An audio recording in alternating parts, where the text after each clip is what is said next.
It was very clear that there was a mismatch of visions and that the United States just didn't have its head in the game. So I think, the first and easiest thing is for the United States to get its head in the game, that this is an economic development competition with massive military and economic implications. From the Defense and Aerospace Report, this is The Downlink, a podcast about the intersection of space, the space business, and defense. Not just what's over the horizon, but what's happening above it. I'm your host, Laura Winter.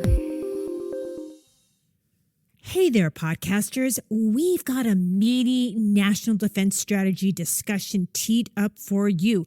But first, a couple of newsy tidbits that I think you will want to bear in mind. First, a congratulations to Space Command. This month marks 5 years since the Combatant Command was reestablished in Colorado Springs, Colorado, as a geographic mission COCOM. It's responsible for U.S. interests starting at an altitude of 100 kilometers, and it keeps on going into space. But there's another milestone. It's also been 3 years since Space Systems Command was rebranded to, under the U.S. Space Force. This field command reaches back 70 years now to 1954, when it was called the Western Development Division. That was the first decade of the Cold War, the first truly global instance of great power competition. Back then, it was primarily the Democratic United States and Communist Russia. But ask a Korean War vet, and you'll find out that Communist China was also a serious regional power. Today, great power competition is recast. It's primarily between the U.S. and China, but now Beijing leads a deepening political, economic, and military partnership with Moscow. Together, they share an expansionist vision on Earth, on the moon, to asteroids, and even the solar system.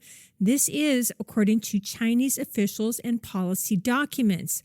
That's reorganized U.S. military priorities, operations, and near and long-term planning for all domains, from the war on terror to a posture that feels a lot like the 20th century Cold War. Both potential new U.S. vice presidents have served in the military. One was in uniform for the last 10 years of the Cold War. The other was just 7 years old when the Russian-led Soviet Union fell apart in 1991. Both have no experience in space, and yet one of them, whoever's ticket wins the November election, one of them will lead the U.S. National Space Council. That person will be on the hook to lead and to work through multi-agency solutions if and when China or Russia achieve a high-stakes Sputnik-like moment. So our guests, Peter Garretson and Rich Harrison, organized a series of seminar-style war games with a simulated National Space Council.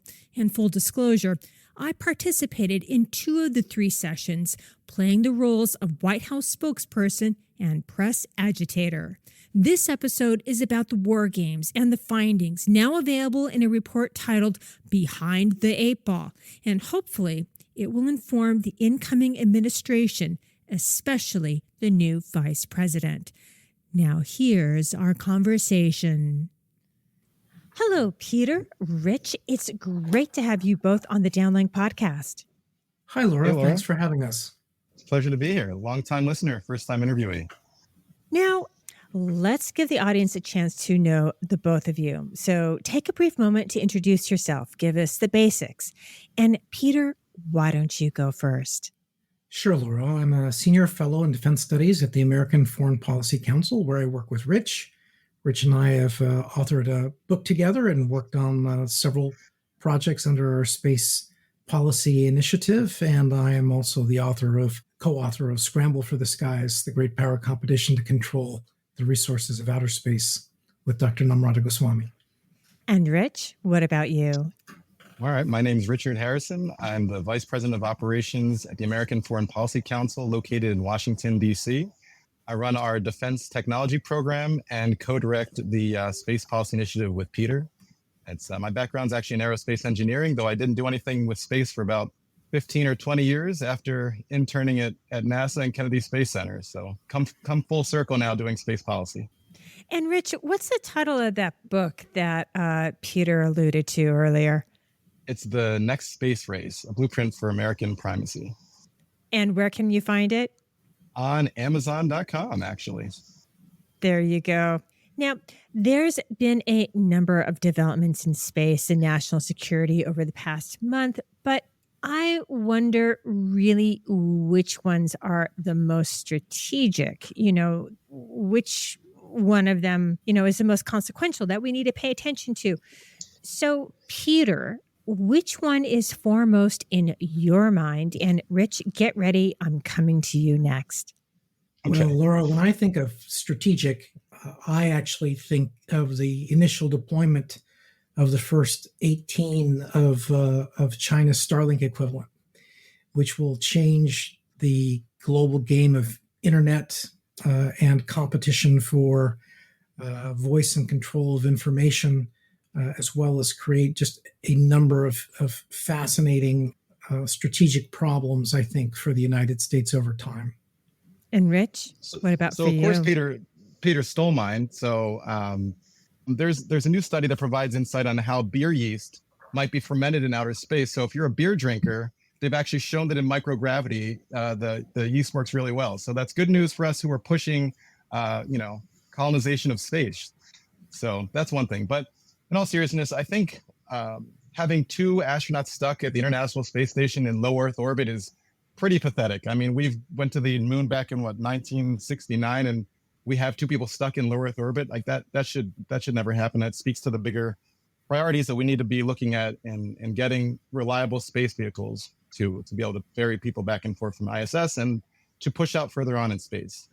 Wouldn't this also be a perfect example of why perhaps there might or should be rather some sort of way to go and rescue astronauts? I mean, it's part of the Outer Space Treaty, right, to always render assistance. But, we have rockets, we have the capability, but we don't seem to have an organization that's focused on rescuing people in space. And in fact, I think next week, at least on the 26th, I believe SpaceX is sending a number of civilians up to 1,400 kilometers, way up there. It's a very high orbit.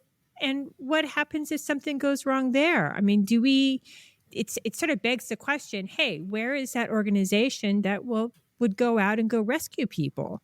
Well, Laura, as I'm sure you're aware, I've been a proponent of the United States at least thinking about what a future space rescue mission and service might look like.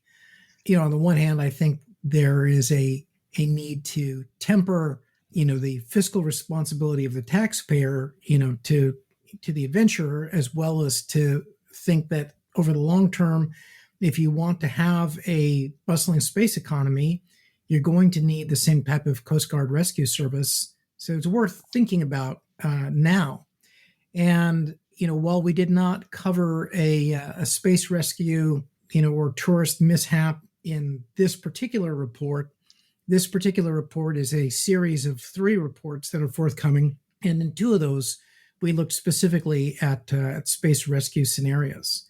So I do think that, this near-term issue that Rich brought up is something that does deserve future focus and attention. And it's not too early to think about concepts of operations and requirements and what types of skills and capabilities that would require, and who should ultimately be tagged with at least being ready to do a best effort, even if not specifically resourced for it. Great question, Lauren. It will be coming out in our third of the 3 reports that we plan on publishing. Well, let's talk about those reports, right? And staying with you, Rich, let's get to the reason why I've asked you both to come on the podcast and asked to discuss the first of this series of after action reports of what I personally believe was a consequential and novel wargaming exercise, which you guys have dubbed, at least for the first report, Behind the Eight Ball. So, Rich, who came up with the idea why did you think it was important to employ a war game style tabletop exercise? And why have you used such a provocative title? So I think before we even start answering the questions, you have to set the stage. This all started because we published that book last year, The Next Space Race, which was basically we'd call it Plan A, right? If we were to have a proactive approach to space policy, what would that look like? Because we don't think there was really a plan previously. So after we published that book, we're like, this is a nice book. Hopefully it's impactful for the policymakers. But let's be honest, most of the time it's the government. We're going to be reactionary more than proactive. So Peter is the one who gets all the credit for this. He came up with 18 different scenarios of events that are likely to happen over the course of the next 2 to 3, maybe a little bit longer decades. And he categorized them into three groups. The first workshop with the first 6 scenarios was on reacting to major space events at or below geostationary orbit. Then a second workshop we were going to do was reacting to major space events on the moon and in cislunar space. And a third workshop reacting to major space events occurring somewhat later. So those are kind of 3 categories we had of events that are likely to occur. And so we wanted to do a National Space Council simulation because we wanted to have that rich interaction of people who could potentially serve as advisors or people who are going to be in the roles themselves in future administrations. And we thought that was the best way to get a good consensus of putting together a framework of what we could do in case any of these 18 events occur over time. But I've got to wonder, was there a gap in policy and national security strategy that you're seeing that you're trying to fill? I mean, do we not have a strategy for this already? I would Peter? argue that we don't. Yeah, Peter, go ahead.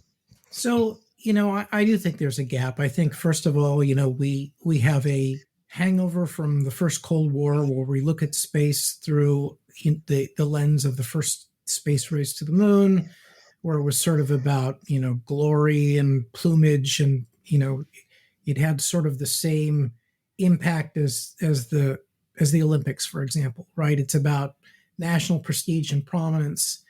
And it was very much tied to nuclear deterrence. And I think that has clouded our current space policy and efforts. And we haven't really adjusted to the reality that this is an economic development race.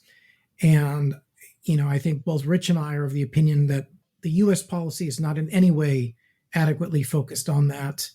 There are some documents that say the right things, but if you look at how money's actually being spent, how the Artemis program is laid out, what's being asked of the Space Force, those things are not there. And in fact, many of the events and scenarios that are explored in this war game are things that, the People's Republic of China has openly messaged that they plan to do with specific timelines, with specific dates. And we're not even in those games. And so, you asked about, behind the 8 ball. That was actually something that came from one of the players who said, man, why do I feel like I'm constantly behind the 8 ball? And if we're the leader in space, why aren't we leading? And, it was very clear from the players that they perceived just a huge mismatch in vision, that you had this very, very broad strategic economic development tied with a military development vision from the part of the PRC, and that we really weren't prepared to cope with when they actually were successful in meeting their milestones. And just before I move on, I'd love to know, who are the U.S. leaders that you want to read this? That's a great question, Laura. I think we made this at a high enough level that any layperson can pick it up. So we want it to be read by congressional staffers, people in the defense intelligence community, people across all major branches that have anything that could be even tangentially related to space. And because these are the people who are going to be the decision makers in the future and help guide some of these space policies. And some of the recommendations and things we talk about in this report are relevant to multiple agencies. And plus, space is so cross-cutting, right? I mean, when I was reading the report, and also, as you know, I also participated in this. One of the things that kind of also struck me is, if there was a scenario to ever expand that, where's the Department of Agriculture, let's say. Space just touches so much that I find it almost difficult in a sense to even limit. how many people or how many different slices of the U.S. government you would actually employ in this. But let me get to you, Peter. How did you come up with these scenarios? Why are they so realistic? And just because of what Rich said and also what was stated in the report, are you so sure that it would be 20 years out? Because I got to say, it's got to, when we did this, it had a real vibe that it was a lot sooner than that. Well, Laura, going back to your previous question, this is very deliberately meant to also inform whoever is in the next administration, and specifically the vice president and the cabinet members who would be sitting on the National Space Council, and to hopefully give them some foresight so that they won't be surprised as much as our players were surprised, when we confronted these with. And as far as like how I came up with them, I think it was, my background was as a futurist for the Air Force, and a war gamer for the Air Force. And, I believe in the value of gaming and providing synthetic experience to see how people react, how they role play things, but because of my proclivity to look into the future, I tend to always say, okay, this person or this actor says they're going to do this, what if that happened? Would it actually change things? And while some things get war gamed fairly consistently and well, a lot of the things that I thought fell outside the U.S. paradigm of space, which is principally space exploration for glory, right? Or science. So if it doesn't fall into glory or science or some type of clearly military thing, if it's in between or it falls outside that, it seems to be ignored.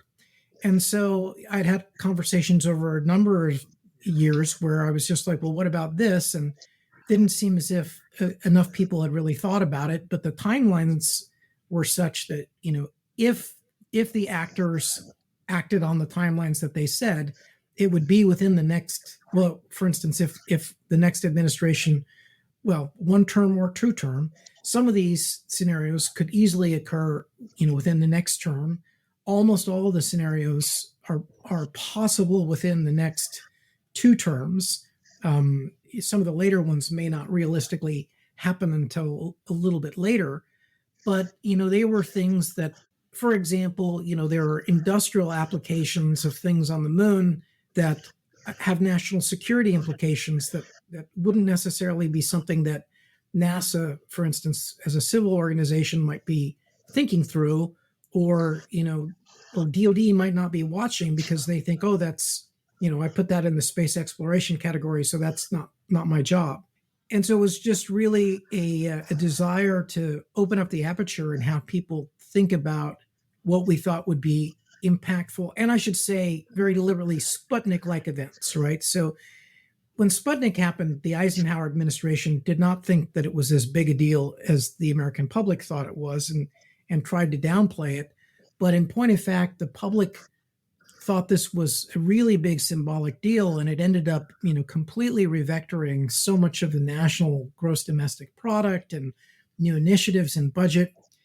And, part of our contention in building these was, are some of these major space accomplishments that they've said they're going to do, if they pull them off, would it have Sputnik-like consequences for the next administration, for the American public? And just to add on that, Laura, the selection criteria, the one thing that I'm happy about we did in the report is, for every single instance of a scenario, we have backing. We have a reason for why we selected it, news articles and things that pointed to these events likely to occur in the future. So you'll see that for every one of the scenarios, and they're right up front in the executive summary as well. Yeah, and I noticed that actually those things were actually also dated to when you actually found them, right? Or when they were published, rather. Right. So they are actually quite searchable. This next question is for either of you, but I do need to limit it to one of you. So maybe you want to do rock, scissors, paper. I'm not sure because of time. But what roles were created, and how did you choose the people to fulfill those roles? I'll jump in. Peter's being quiet over there. So we had 12 roles. First of all, the times were limited to an hour for each scenario. It was kind of a marathon day for all those that participated in the workshops. And we tried to really think through, okay, in the National Space Council, how would we set this up so we can get good quality information and really help provide a strong framework that can come out of this when we present them with a scenario. So obviously we started with the vice president leading the council. That person's role was to kind of facilitate the discussion and everything. And for this specific, and by the way, because there were 3 different workshops, we did change the roles in each of the workshops to make it more germane to the specific scenarios at hand in that workshop. So for this first workshop, this report, in addition to the vice president, we had the Secretary of Defense, the Director of National Intelligence, Secretary of Commerce, Secretary of State, the NASA Administrator, Secretary of Energy, an assistant to the President for Domestic Policy. So we'd have someone that could kind of think about through the liaisoning with Congress. Director of the Office of Science and Technology Policy. Because this is a lot of China-related initiatives, we brought in a China subject matter expert. We had a White House press secretary, and then a presidential policy advisor to help think through like how the decisions would impact the current administration. So those are the positions we thought made the most sense. And then in terms of the people that we chose, and I'm pretty proud of the list of participants we had. They were all people who have served at high levels in NASA, the Department of Defense, the private sector, and even some think tank and academia, because we wanted to have a broad cross section of people that would participate. And again, these are the people who have already served in high level positions and people who would be in future administrations. So again, the whole point of this exercise is not just to inform broadly across government and provide exposure to these scenarios. It's also to facilitate discussion among people who could actually end up making these decisions in the future. Now, while I know you had 2 more of these tabletop exercises, which were held earlier this year, I think wasn't it February, or was it February into March, something like that? We did one I don't remember exactly, but I think it was February, one in March, and one in April. And embarrassingly, we're still not done writing all the reports, but they're coming soon, Laura, I promise. Oh, no problem. But it's like I forgot as well. But as these scenarios are based on real developments, Peter, which of the 6 scenarios in this first round is your favorite? And then Rich, I'm going to follow up with you. So be ready. Because Rich, I'm going to ask you which one you think is the most likely to occur, because they may not necessarily be the same. So Peter, which one's your favorite? I feel like I got the tougher question here. You're asking me to choose between my own children here, kittens. My own kittens, and it's hard to choose between anti-satellites and space planes and beamed energy and nuclear propulsion. But I have to say that in terms of like how the scenario played out, the one where I thought I personally got the most insight from the players was really in sort of the mega constellation war, where this imagined that Starlink and its Chinese equivalent essentially were having their own little economic battle in space, commercial to commercial, and this had great spillover into market effects and foreign policy.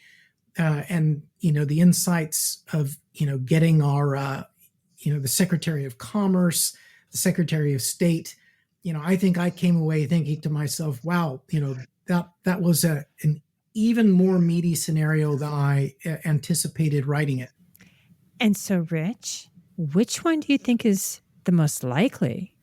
Well, first, I just want to say that I would have said the same thing Peter does. That was by far my favorite exercise to go through. Most likely to occur, it's a tough one. I think maybe we had an exercise, because I'm not sure if the readers haven't or the listeners haven't read all the reports yet, but one of the exercises was on the PLA's Strategic Support Force declaring a squadron of space planes operational, and I think that one might be one of the more likely to occur, just because there was nothing, offensive. Like we had some scenarios where satellites are being blown up and interference between commercial satellite operations and things. This one wasn't really overtly offensive in nature. And so I think that because China has already been doing some experimentation with space planes, they're not operational yet, I guess, but The fact that they're working on that to scale up from testing to having one operational, then jumping to having a full squadron could happen pretty rapidly. I think once the Chinese have shown that they've demonstrated over time, especially in space, once they put the mind to something and make milestones that they want to achieve, they've been pretty close to achieving them over the years. So I think that's one that would be pretty game changing because it would show that they have potential strike capability. So it would be an important one for U.S. national security if they were to pull together a squadron of operational space planes pretty quickly. I wonder if those space planes that they're designing could actually go up and actually rescue the two astronauts that are stuck on the International Space Station. Just saying. I'm hearing propaganda for that. The Russians are saying, "Oh, President Putin, maybe you should go save the Americans on the ISS." Well, that and he's got to go find a correct broomstick to do that with. But yes. Anyway, so this next question seems really simple, but I do know that the answer isn't. Rich or Peter, where do we come up short in our strategy? You know, which course of action is the most important from Behind the Eight Ball series? And which course of action do you think would be the easiest to implement now? Peter, we can probably take a crack at the question, but just before you have to frame the response with the fact that I don't think we have a space strategy. We change our administrations and we change our space policies all the time, right? So I think that's one of the issues that we really have to contend with moving forward is how do we have infrastructure in place that we can make a decision on space policy and actually adhere to it over the course of more than 4 years? But Peter, I mean, I think you're probably best positioned to answer the question. Yeah, I mean, I think paradigmatically is really where the easiest thing to do is it was very clear that there was a mismatch of visions and that the United States just didn't have its head in the game. So I think, the first and easiest thing is for the United States to get its head in the game, that this is an economic development competition with massive military and economic implications, and that it's not principally about space exploration or purely, an all-out a military arms race. These are interlinked problems, and they're part of this. And you really need a strategy for great power competition in space, an integrated campaign strategy as opposed to just a warfighting strategy or a space exploration program. So I think that's the easiest thing. And then once you get that right, then a number of obvious implications flow from that, and that is the things that you prioritize for investment and what you look for as your key measurements change. So if you're really thinking about the economic development of space, you prioritize things like reusability and space mobility and logistics. You prioritize in-space manufacturing and servicing capabilities that are scalable and dual use. You prioritize power of all kinds, nuclear power, solar power. And, this is really why the things that China threw up were so challenging is, they're throwing up prototype solar power satellites, that are in the megawatt class. They're throwing up megawatt class nuclear reactors. They're going after reusable space planes, and then in the later things they're building industrial capabilities at scales that matter. And because the United States basically has no program on this at all, right? We have really no space industry development program. The players were constantly being confronted with the fact that the PRC had essentially a fully developed prototype capability, and we hadn't even entered the game of talking about it, where it was somebody's job to do this. We had no space solar power program. We didn't have a serious, space nuclear power program, at least not at the scales that it would be industrially relevant. We were lackadaisical on, force structure, less for warfighting and more for sort of deterrent posturing when it came to space planes and anti-satellite constellations. And therefore, we were always more than a politically relevant time period to respond. There was essentially we were not postured in any way to be able to respond to the Chinese successes, even within a full year. And so I think, that's a problem. And then, the other thing is that once you realize what this race or what this, decathlon, what the events that matter in this are, you have to start investing in those things, and you have to pay attention to the best in class times of your opponent. You can't just be off on your own, which is my perception of, NASA's moon program is they don't seem to care or reference the fact of the PRC's timeline or goals. It doesn't appear or sound like a competition. It sounds like a public service announcement to attract kids in America to STEM. And I think it's a very different framing when you actually, think that maybe the new space race matters a lot more than the Olympics. Maybe it actually is important to national security. Could I maybe frame this in another way, or rather add to it? That this is like, when people talk about strategy, they love bringing up the stool, right? 3 legs of a stool and you get stability. But it would seem to me that we have, one leg of the stool, space exploration. Another leg of the stool that's kind of growing a bit stronger is space security, right? Through the Department of Defense. But the one that seems to kind of be left out, perhaps, of some of this thinking is the commercial leg of this stool. And that if all 3 aren't actually constructed into this, the seat of this stool is unstable because it's really just leveraging 2 legs as opposed to 3, and that they're not being crafted together to work together to create that stability or that platform on which to place one's cheeks to actually address the problem. Would that be kind of an accurate way of thinking about that? Well, Laura, I agree strongly with your point. And if I could make some distinctions here, I think these 3 points, these 3 legs in the stool, first of all, I do think that there's a broad appreciation that these are sort of the silos of our national space program, that you've got national security, you've got economic and commercial, and you've got NASA. But they're for the most part, I think, conceived as sort of 3 separate streams that aren't knitted together in the same type of civil military fusion that the PRC is thinking about it. And what I would say is, like, the way we're thinking about at least 2 of them, which are the 2 government parts, is I think wrong. So I think that the U.S. commercial sector fundamentally has basically the same vision of space development that the PRC does. I think they have similar, visions, what they want to do, how they want to develop. So I think that's in order. It's a question of how do you unleash them.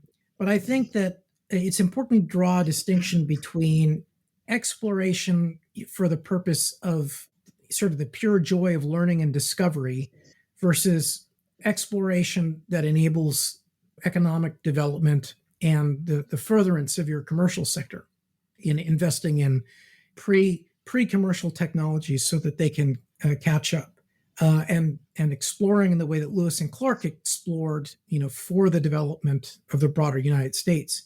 I think there's also a difference on the security side between security couched in the view of warfighting and being able to fight a war versus securing a broader space economy so that the United States can prosper and so that industry can prosper. And I don't think NASA is properly aligned to be, exploring to develop. And I don't think the Space Force is properly aligned in order to secure and extend the space economy to prosper, not unlike when we were first becoming a naval power or in the westward expansion, how the cavalry protected and established forts for infrastructure and settlers moving out. And without having that common linkage between what we're trying to do with our civil space program and with our defense space program, we are unfocused, right? We are not coherent, and we're not as strong an actor as we could be. Really quickly, because we are really running out of time now. What's standing in the way of this? We have a space council. These different branches of the U.S. government are sitting there. They have positions. They are smart. They have experience, right? What's stopping them? Culture and mindset.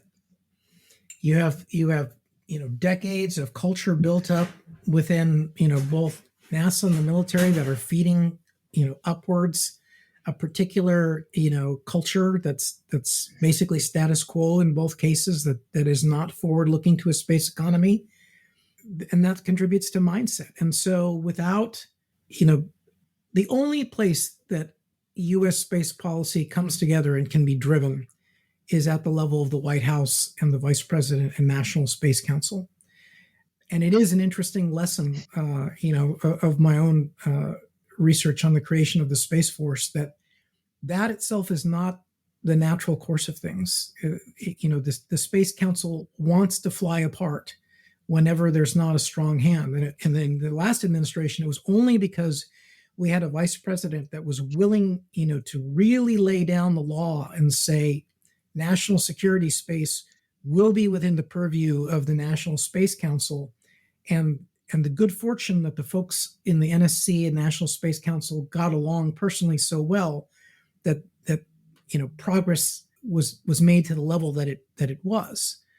But without a strong hand in the White House or a strong hand in Congress providing very, very clear, almost inescapable legislation, the natural tendencies of these bureaucracies is to keep doing what they've always been doing, which is not what we need to posture for the future.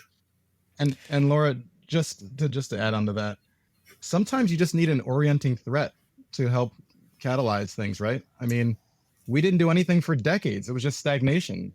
It was really just a billionaire, Elon Musk, that pushed the envelope and helped move forward with reusable rockets, which made every space more accessible and, put us in a better position moving forward. It actually might take a Sputnik moment before we take the next step. Maybe the Chinese have, maybe they're successful with one of these scenarios that we come up with. And that's what's going to take to give us that extra push that we need to move forward on any of these things. I hope that doesn't happen. That's why we're doing this report and helping put forward a strategy, but we'll see how these things play out. And Rich, where do people who are listening to this podcast, where can they go and read this report on these scenarios? Most importantly, great question. First, it's easily accessible on our website, the American Foreign Policy Council. It's www.afpc.org, and it's under publications and special reports. Or if you're lazy like me and you just want to Google it, just type in, for example, Peter's name, Peter Garretson, and the name of the report is Behind the Eight Ball. If you type that in, you're good to go. Fantastic. Rich, Peter, thank you both so much for coming on the podcast. Thank you for having us. Laura, it's been our pleasure. Thank you for having us. That's it for this week. For your daily dose of award-winning defense coverage, listen to the Defense and Aerospace Report with Vago Muradian. And for the maritime domain, listen to Cavis Ships with Chris Cavis and Chris Cervello, and get your air domain news and analysis from the Air Power Podcast with JJ Gertler and Vago Muradian. I'm Laura Winter. Thank you for listening.